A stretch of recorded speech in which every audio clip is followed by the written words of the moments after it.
Алматыда Баха фестиваль лақабатымен танылған бұрынғы әскери қызметкер Бақыткелді Баясов та осындай адам деп есептелді. Оның ықпалы әсіресе Алматы қаласында жүрген. Бақыт Алматыдағы ойынханалар мен түрлі бизнес ошақтардың барлығын дерлік өз қарамағына алған деуге болады. Айтқанына көнбей өзімен санаспағандарды ол адам құрлы көрмей мүлдем аямады. Баха фестиваль лақабатымен танылған жігіт 1963 жылы Алматы облысындағы Энгельс совхозында дүниеге келген. Ол елді мекен бүгінгі ұрпаққа Қарасаз деген атымен жетті. Ақиық ақын Мұқағали Мақатаевты өсіріп шыққан ауылда Бақыткелді Баясов та туылған. Алайда 4 жас шамасында Баясовтар отбасы қоныс аудармақ болып, Еңбекші Қазақ ауданына көшіп кетеді. Туылған жері басқа болғанымен, өсіп өнген мекені Еңбекші Қазақ ауданындағы Сөгеті ауылы болса керек. Бақыткелді Сөгетіде бар жоғы 1 жыл ғана оқып, қалған оқу жылдарын Шелек ауылында жалғастырған. Мектеп қабырғасында математика мен физикадан Бақыткелді жақсы оқыған.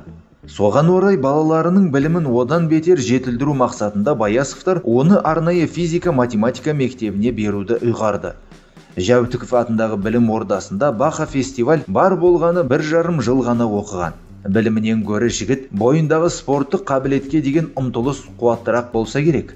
Өзін болашақта кәсіби спортшы ретінде көрген Бақыткелді кейіннен физика-математика мекенін спорттық мектепке алмастырды.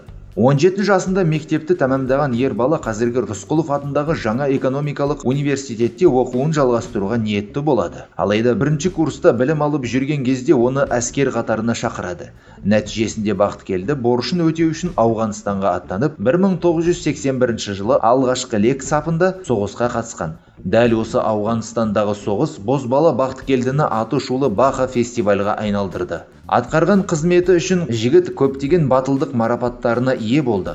Сондықтан оны Баха фестиваль деп атады. Азаматтық борышын өтеп, елге оралған кезде Бақыт оқуын жалғастырмақ болды. Алайда түрлі себептерге орай ойлағаны іске аспады. Ол жергілікті баспаханаға жұмыс істей бастады. Сол кездері Баха фестиваль спортпен шұғылданып, каратэда белгілі бір табысқа да жеткен деседі. Оның көптеген спорттық достары болды. Соғыстан оралған соң Бақыткелдінің қатыгез болып кеткенін кейбір таныстары байқады. Соғыстан оралғандардың көпшілігінде болатын ауған синдромы деп аталатын ауру Бақыткелдіде болған жоқ. Бірақ соғыс жігіттің дүние танымы мен адамдарға деген көзқарасына із қалдырды. КСРО-ның ыдырауы, жаңа экономикалы бағыттың пайда болуы, рэкет сияқты нәрселерді тудырды. Баха бұл оның уақыты екенін сезінді.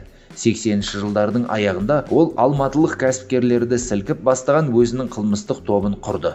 Бұл салада ол әлдеқайда ықпалды билікке тап болды. Дегенмен Баха фестиваль